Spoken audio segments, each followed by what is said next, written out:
En el entorno que me encuentro ahora mismo se encontraba antiguamente lo que era la prisión provincial de Alicante. Y en esta prisión, hace casi 90 años, fue ejecutado, tras ser condenado a muerte por un tribunal popular de la República, José Antonio Primo de Rivera. Pero más que ejecutado, para mí fue asesinado. Y esto fue ejecutado en el patio interior de lo que era la prisión por medio del fusilamiento. A día de hoy no quedan vestigios de ese patio interior o de esa cárcel, de esa prisión, pero sí que fue en esta zona donde este político, este intelectual y político, fue ejecutado de una manera totalmente injusta por un tribunal de dudosa imparcialidad y con la ausencia total de pruebas. ¿Y quién era José Antonio? Bueno, nació en Madrid en 1903, era hijo del general Miguel Primo de Rivera y se formó como abogado, pero con una sólida base jurídica e intelectual.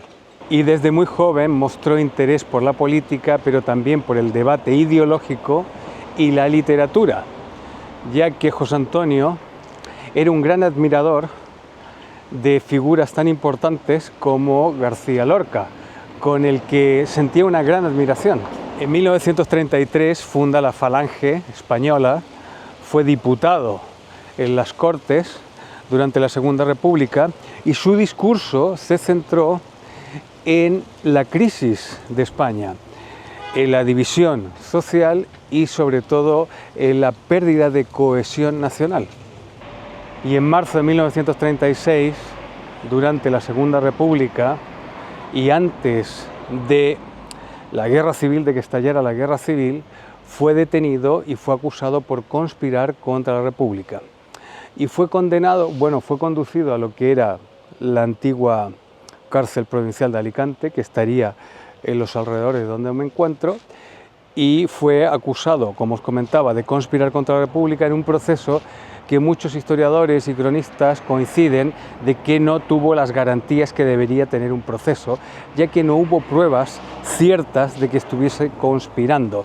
Pero estamos hablando de un periodo altamente polarizado, de mucha tensión política y sobre todo en el momento que lo fusilan, pues ya había estallado lo que era la Guerra Civil Española. Por lo tanto, en ese contexto se le fusila lo que era el patio interior a este hombre, a este patriota, diría yo, que más que un político, a mi modo de ver, era un intelectual, un gran intelectual, una gran pérdida. Y durante ese periodo, que se cometieron muchas atrocidades, estoy hablando de la Segunda República, pues se acallaron voces como la de José Antonio, pero no su pensamiento ni sus ideas, que persisten y perduran hasta el día de hoy. Y según lo que cuentan las crónicas, el fusilamiento se llevó a cabo al amanecer junto con otros condenados y, según testigos, él siempre mantuvo una actitud firme y serena. Y la figura de José Antonio ha sido vilipendiada y deformada por ambos bandos. Pero como siempre digo, lo importante para saber sobre un personaje histórico tan relevante, tan importante como es José Antonio Primo de Rivera, es bueno acudir a las fuentes, ¿no? A su obra literaria, a su obra intelectual, que está inconclusa porque evidentemente fue asesinado en este periodo tan horrible que tuvo la historia española como fue la Segunda República. Y para entender las claves del pensamiento de José Antonio, las podemos resumir en 6 puntos. En primer lugar, la unidad de España como principio central. José Antonio defendía la idea que España no solo era un Estado, sino que era una unidad histórica, espiritual y cultural. Por ello rechazaba los regionalismos disgregadores y defendía la idea de una nación cohesionada. En segundo lugar, tenemos su crítica al liberalismo y al marxismo. José Antonio planteaba que ambos sistemas fragmentaban a la sociedad o la reducían a la lucha de clases. Por lo tanto, él planteaba una tercera vía.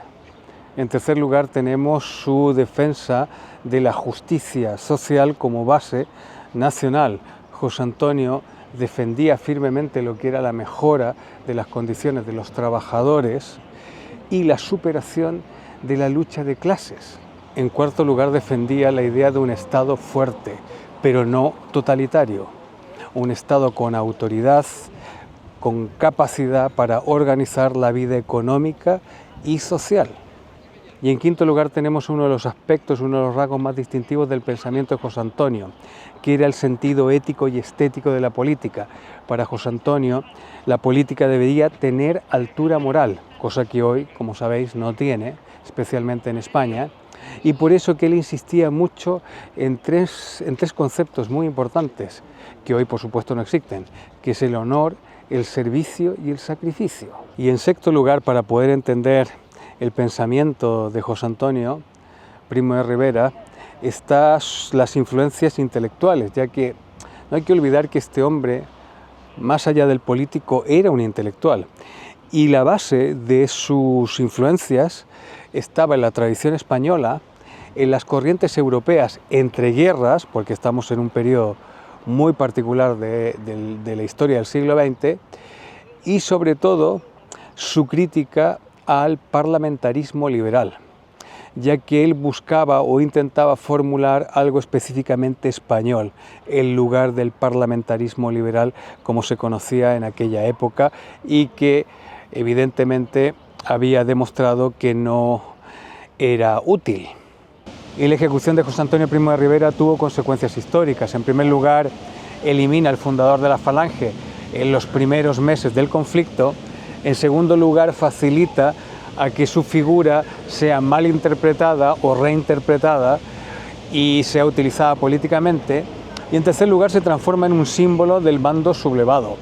Pero hay que tener en cuenta una cosa: la visión que tenía de España José Antonio Primo de Rivera no era la misma que tenía Franco. De hecho, se dice, hay algunas crónicas que hablan que no eran precisamente almas gemelas en muchas cosas y que tenían muchas formas de entender la situación de España en ese momento y que eran diametralmente opuestas. ¿Por qué? Porque Franco era militar y era un militar brillante, no hay que olvidarlo porque se oculta también esa parte, y Francisco Franco fue un militar brillante, brillantísimo, pero José Antonio era un intelectual, era un gran intelectual.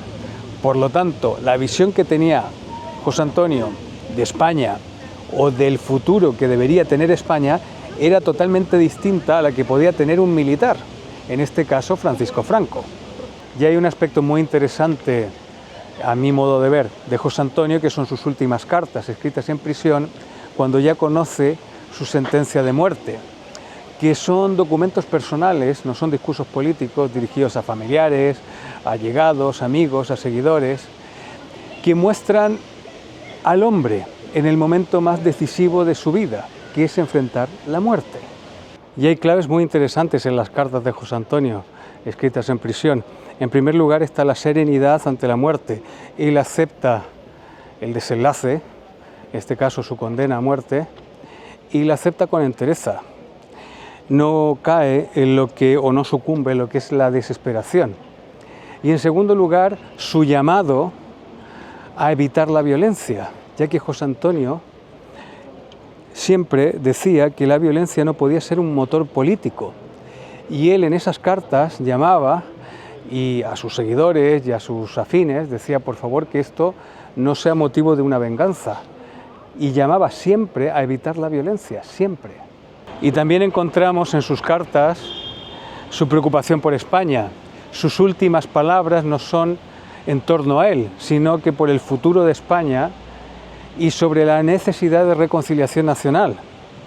También el tono íntimo y cariñoso hacia sus amigos, su familia y sus personas más cercanas. Y sobre todo la coherencia con su pensamiento. José Antonio Primo de Rivera es una de esas grandes figuras de la historia de España que ha sido más vilipendiada, más tergiversada y sobre todo olvidada, anulada, cancelada. Y este hombre representaba no solamente a una persona abierta y con una idea de una España cohesionada, fuerte, que diera sobre todo prioridad a los españoles y sobre todo prioridad a sus ciudadanos, sino que también era una persona que mostraba una absoluta delicadeza y sobre todo emoción por las personas que pensaban distinto a él. No hay que olvidar que él tenía una profunda, no sé si amistad o mucho respeto por García Lorca, que evidentemente estaban en las antípodas del pensamiento, pero respetaba su pensamiento como también lo hacía García Lorca. José Antonio siempre abogaba por lo que era la reconciliación nacional, abogaba por que los españoles creyéramos más en nuestro país. Él defendía la identidad española, no solamente la identidad española, porque como os comentaba, él creía que España no solamente era un Estado, sino que era una unidad cultural, histórica y sobre todo espiritual, que no hay que olvidarlo. Y ahora vivimos en unos tiempos en los que esas tres cosas de las que hablaba José Antonio hace 90 años atrás, pues se han totalmente tergiversado y olvidado. Y esas tres cosas, que yo diría que son tres pilares, son los que permiten que un país, que una nación como España puedan permanecer a flote. Sin ellas, sin identidad, sin saber quiénes somos ni a dónde vamos, estamos totalmente perdidos. Y eso es lo que ha pasado estos últimos años con este deterioro institucional. Un deterioro muy parecido al que vivió José Antonio en aquella época, en un país totalmente polarizado, donde el pensar distinto o el creer algo pasaba a ser un delito. No hay que olvidar que aquí, donde me encuentro, en Alicante, pues aquí también habían checas, estos centros de tortura que existían durante la Segunda República, que no eran oficiales, evidentemente, pero que estaban, digamos, consentidos por el gobierno de la Segunda República, el Frente Popular, donde se torturaba, donde se vulneraban los derechos de las personas por ser contrarios a la República, o lo que fuese, o ser católicos. Hay personas que fueron ejecutadas por el hecho de ser católicos o profesar su fe en público. Esa España polarizada es la que vivió este hombre y de la que él creía que podíamos salir si creíamos en nosotros mismos y sobre todo abocábamos nuestros esfuerzos en la unidad, en la cohesión nacional. Pero no podemos tener cohesión nacional con regionalismos, no podemos tener cohesión nacional cuando existen grupos de personas que boicotean la identidad de tu propio país. Y eso es lo que estamos viviendo hoy en día. Para mí, José Antonio es una de las grandes personalidades del siglo XX, olvidada y cancelada evidentemente, pero que debería tener un monumento aquí, en este sitio, para hacernos recordar el pensador más que el político y sobre todo lo que él realmente defendía, que a día de hoy es muy, muy necesario. ¿Cuánta falta nos haría tener un José Antonio Primo de Rivera hoy en día? Una persona con altura de miras, una persona que tenga claro que la política tiene que tener unos componentes éticos y estéticos altos, donde primara el honor, el servicio y el sacrificio. Hoy no tenemos eso, sino que tenemos unas personas que se dedican a este llamado oficio de la política solamente por sus propios intereses y sobre todo para destruir a nuestro país. Cada día, constantemente, nuestra identidad está pisoteada y eso no creo que le hubiese permitido o consentido una figura como José Antonio Primo de Rivera. Y bueno, pues en este vídeo es un pequeño homenaje a este hombre que yo le tengo especial cariño. No soy falangista, pero sí me he leído las obras de José Antonio, que están inconclusas porque fue asesinado, que os recomiendo leerlas y descubriréis a un personaje fascinante, interesantísimo y del cual muchos políticos deberían aprender, sobre todo de su idea, de sus valores y sobre todo de la forma en la que él enfrenta su destino con entereza y valentía y con serenidad. ¿Cuántos políticos hoy en día tendrían la misma actitud que este gran y buen hombre José Antonio Primo de Rivera?